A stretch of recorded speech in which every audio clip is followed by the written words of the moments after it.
Hello and welcome to the IGNOU fair. मैं केश मिश्रा आप सभी का अपने इस चैनल इग्नू फेयर पर स्वागत करता हूं। जी हां, आज की क्लास पूरी तरह से सेंटर्ड रहेगी महिला सुरक्षा पर राजनीतिक जवाबदेही से।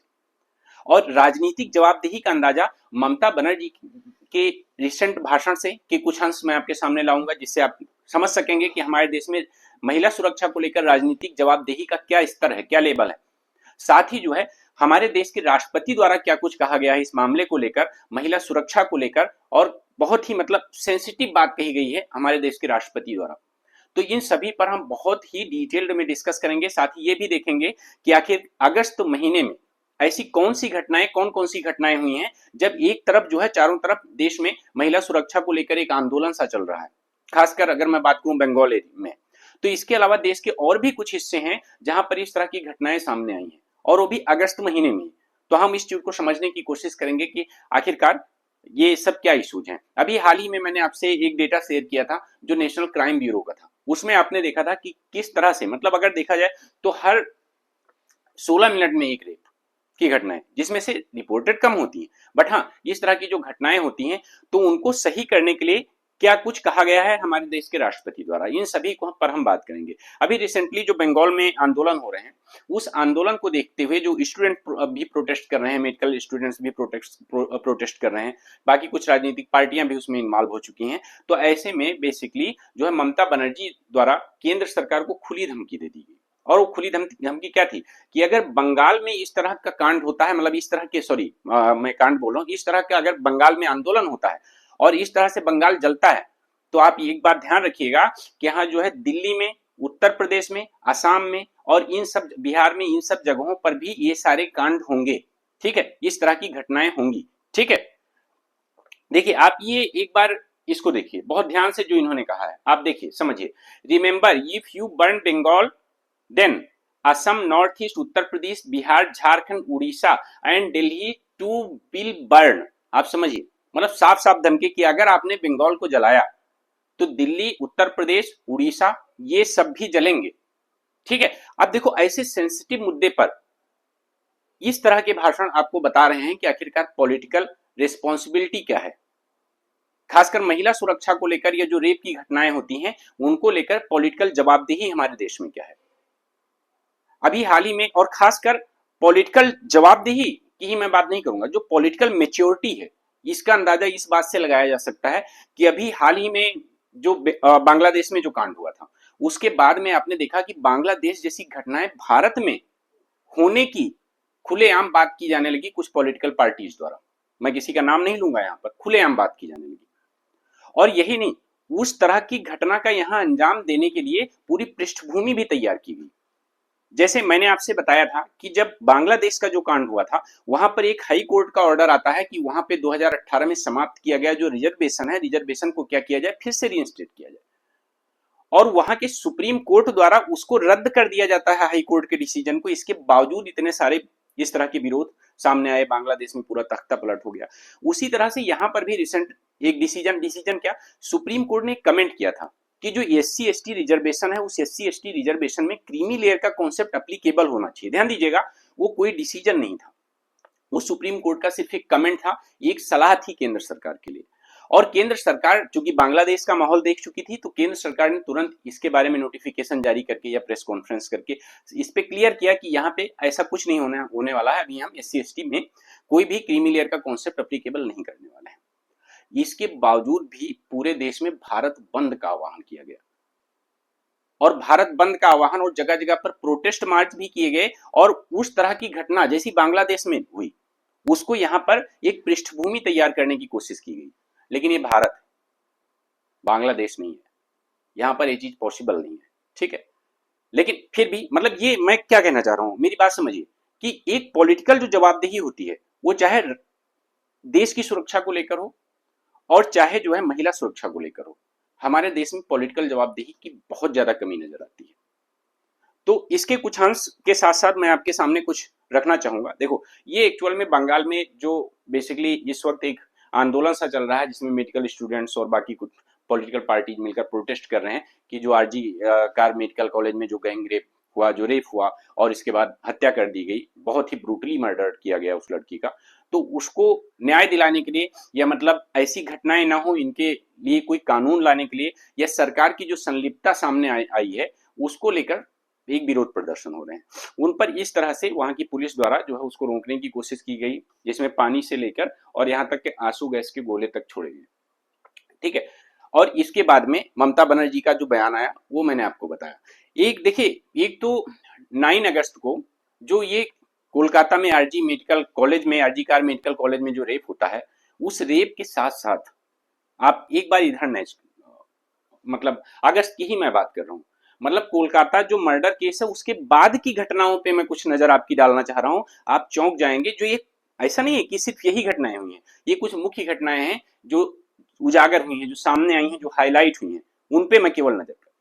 नरसिंहपुर में 3 लोगों को अरेस्ट किया गया गैंग रेप करने के लिए एक 18 साल की लड़की का।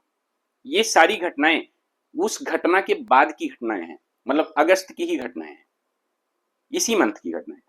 ठीक है, 3 लोगों को अरेस्ट किया गया है गैंग रेप के लिए एक 18 साल की लड़की का। और अभी नहीं, अभी आप देखिए आगे, एक 8 साल की लड़की को जो है मॉलेस्ट किया गया, कहां पे, कानपुर में। ये अपने उत्तर प्रदेश कानपुर की बात की जा रही है। ठीक है, अब आप एक हमारी सोसाइटी पर के बारे में समझिए, और ऐसे में पॉलिटिकल जवाबदेही कितनी सुदृढ़ होनी चाहिए इसको आप सोचने की कोशिश कीजिए। कोटा में एक 13 साल की लड़की के साथ रेप किया गया उसके खुद के घर में, और ये सारी घटनाएं उस 9 अगस्त को हुई आरजी कार मेडिकल कॉलेज की घटना के बाद की घटनाएं हैं। ठीक है, बदलापुर में एक 16 साल की लड़की के साथ में जो है रेप किया गया। ठीक, अब इस तरह की जो घटनाएं हैं, ये कुछ ऐसी घटनाएं हैं जो सिर्फ हाईलाइट हुई हैं। जोधपुर में एक 14 साल की लड़की के साथ गैंग रेप किया गया, वो भी एक हॉस्पिटल के पास। आप देखिए कि इस तरह की घटनाएं, मतलब ये मैं केवल अगस्त की घटनाओं का और भी जो हाईलाइटेड घटनाएं हैं उनकी उनके बारे में मैं आपको बताने की कोशिश कर रहा हूं। ठीक है, अब आप अपने देश का एक हमारे सोसाइटी का स्तर समझिए, लेवल समझिए, मानसिकता समझिए कि महिला सुरक्षा का मुद्दा किस तरह से चुनौतीपूर्ण बना हुआ है।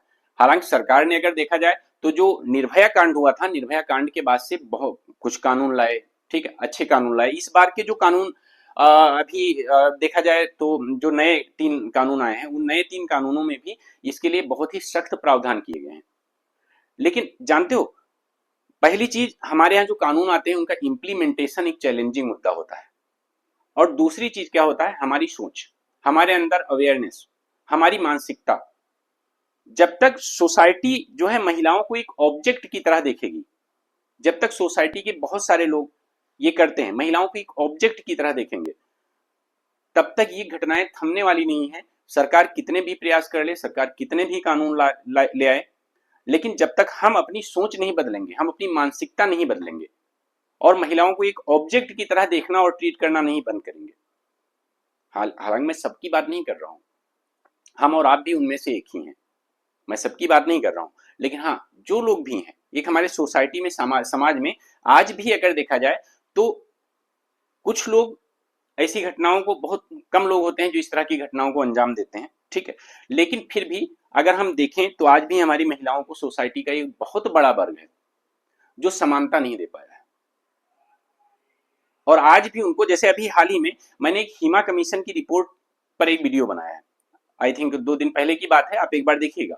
और हिमा कमीशन की रिपोर्ट में जिस तरह के खुलासे किए गए हैं महिलाओं को लेकर, और खासकर फिल्म इंडस्ट्री में जिस तरह के खुलासे किए गए हैं, उससे एक मानसिकता जो हमारे यहाँ एक बेसिकली मतलब मेल डोमिनेंट सोसाइटी है, ठीक, उसको उजागर करती है कि महिलाएं कैसे सुरक्षित रह सकती हैं ऐसे समाज में।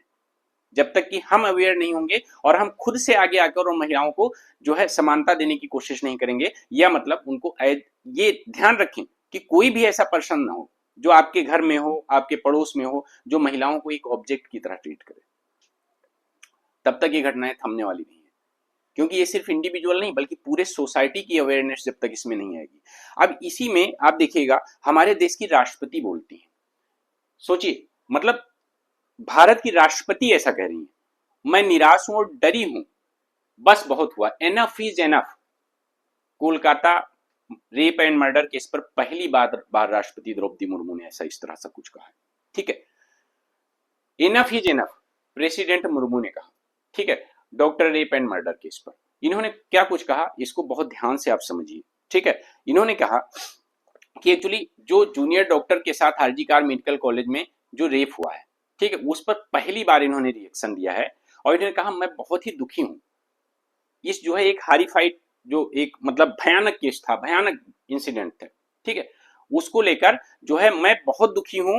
और बेसिकली कंट्री को, पूरे देश को मैं बोल रही हूं कि वो अपनी जो परवर्जन है, मतलब विकृति, जो मानसिकता है क्राइम्स अगेंस्ट विमेन, उससे बाहर आने के लिए मैं पूरे देश से कह रही हूं कि जो महिलाओं के प्रति जो आपकी विकृति है उससे आप बाहर आइए, ठीक है, क्राइम अगेंस्ट विमेन। अब देखो इन्होंने एक बहुत बड़ी बात कही, आप ध्यान से देखिए कि दोज हु शेयर, ध्यान से देखिए, दोज हु शेयर व्यूज, ठीक है, मतलब जो इस तरह के व्यूज शेयर करते हैं महिला सुरक्षा को लेकर और फिर आगे जाकर क्या करते हैं, सी फीमेल एज एन ऑब्जेक्ट। मतलब इन्होंने ये बात कही, सोचो कितनी बड़ी बात इन्होंने बोली कि मतलब जो लोग महिला सुरक्षा को लेकर अपने व्यूज भी शेयर करते हैं, वो भी बाहर निकलकर महिलाओं को एक ऑब्जेक्ट की तरह देखते हैं, ठीक है। तो बेसिकली हमें देखना चाहिए इस चीज को कि हम इस मानसिकता से बाहर आए और हम किस सिविलाइज सोसाइटी में रहते हैं। क्या हम अपनी डॉटर्स को, अपनी सिस्टर्स को मतलब इस तरह की एट्रोसिटी का शिकार होने देंगे? साथ ही इन्होंने एक अपना जो है एक शेयर किया, इन्होंने कहा कि देखिए I consider myself as an example of spectacular journey of women empowerment in India. क्योंकि देखो जो हमारी राष्ट्रपति हैं वो भी एक ऐसे वर्ग से संबंधित हैं, बेसिकली एसटी समुदाय से, जिस जो अभी भी मुख्य धारा में आ नहीं पाया है। तो ऑब्वियस सी बात है ये खुद ही एक एग्जाम्पल है इस चीज का, जो वीमेन एम्पावरमेंट है उसका खुद ही एक एग्जाम्पल है। लेकिन फिर भी ये अंदर से बहुत दुखी हैं, खासकर जो इस तरह की विमेन के अगेंस्ट ब्रूटलिटी होती है। इन्होंने एक चीज और बताया, इन्होंने एक इंसिडेंट शेयर किया और क्या कहा कि अभी कुछ स्कूल चिल्ड्रन हमारे पास राखी वाले दिन राखी मनाने के लिए आते हैं और उसमें से एक बच्ची ने बहुत ही इनोसेंटली इनसे पूछा, क्या कहा कि क्या आप इस चीज का एश्योरेंस हमें दे सकती हैं कि इस तरह की जो घटनाएं हैं वो दोबारा नहीं होंगी, निर्भया टाइप की घटनाएं दोबारा नहीं होंगी। और देश की राष्ट्रपति को ये बोलना पड़ा कि देखिए सरकार इस चीज को लेकर प्रयास तो कर रही है, लेकिन ध्यान देना जो जिस तरह की घटनाएं हैं तो ऑब्वियसली सरकार को डिफेंड करना कोई मतलब बनता नहीं है। तो कहा सरकार देखो प्रयास जरूर कर रही है, लेकिन मुझे लगता है कि training in self defence and martial arts is essential and for particularly for girls. मतलब इन्होंने बताया कि ये जरूरी है कि सेल्फ डिफेंस और मार्शल आर्ट्स की शिक्षा दी जाए खासकर बच्चियों को। लेकिन इसके बाद इन्होंने और ऐड किया और क्या कहा, but that's not a guarantee for their security. अगर उनको मार्शल आर्ट्स की और सेल्फ डिफेंस की शिक्षा भी दे दी जाती है तो भी दैट्स नॉट अ गारंटी कि हाँ जो है उनके साथ ऐसा कुछ नहीं होगा, ठीक है। उनकी जो वल्नरेबिलिटी है वो इन्फ्लुएंस नहीं, क्योंकि वो इन्फ्लुएंस होती है बहुत सारे फैक्टर से। वो केवल इसलिए नहीं होती कि वो सेल्फ डिफेंस सीख जाए तो बच जाएंगे, वो सेफ है, उनकी वो सुरक्षित है, ऐसा नहीं है। उन्होंने कहा the full answer to that question can come only from our society. अगर इस सुरक्षा को लेकर देखा जाए तो जो पूरा कंप्लीट आंसर आपको मिलेगा वो हमारी सोसाइटी से मिलेगा। जब तक हमारी सोसाइटी में सुधार नहीं होगा, जब तक हमारा समाज इसके प्रति जागृत नहीं होगा, ठीक है, तब तक आप सेल्फ डिफेंस की शिक्षा दीजिए, आप मार्शल आर्ट्स की शिक्षा दीजिए, ठीक है, महिलाएं बहुत ज्यादा सशक्त हो जाएं, बट जब तक जो है हमारी सोसाइटी नहीं सुधरेगी तब तक ना तो कोई गवर्नमेंट के प्रयास काम आने वाले हैं, ना तो आपका मार्शल आर्ट्स या मतलब सेल्फ डिफेंस जो है पूरी तरह से आपको सुरक्षित कर सकता है।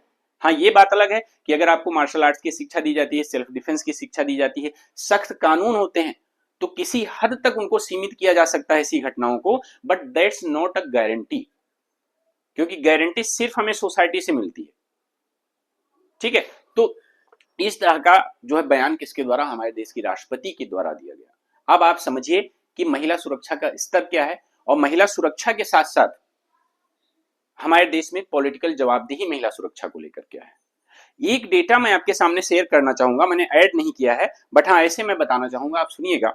अभी हाल ही में एक्चुअल में एक रिपोर्ट आई और उस रिपोर्ट में ये बताया गया कि जो है बेसिकली कुछ काफी सारे देशों को लगभग में इंक्लूड किया गया कि जो सोलो ट्रिप है, महिलाएं कहां पे मतलब अकेले घूमने के लिए, सोलो ट्रिप के लिए सुरक्षित खुद को महसूस करती हैं। इसको लेकर एक डेटा सामने आया और जिसमें भारत का 9वां स्थान है, ठीक है। तो 9वां स्थान कोई अच्छा स्थान नहीं है, ऑब्वियस सी बात है अगर मैं बात करूं, लेकिन फिर भी एक मैं डेटा के हिसाब से आपको बता रहा हूं।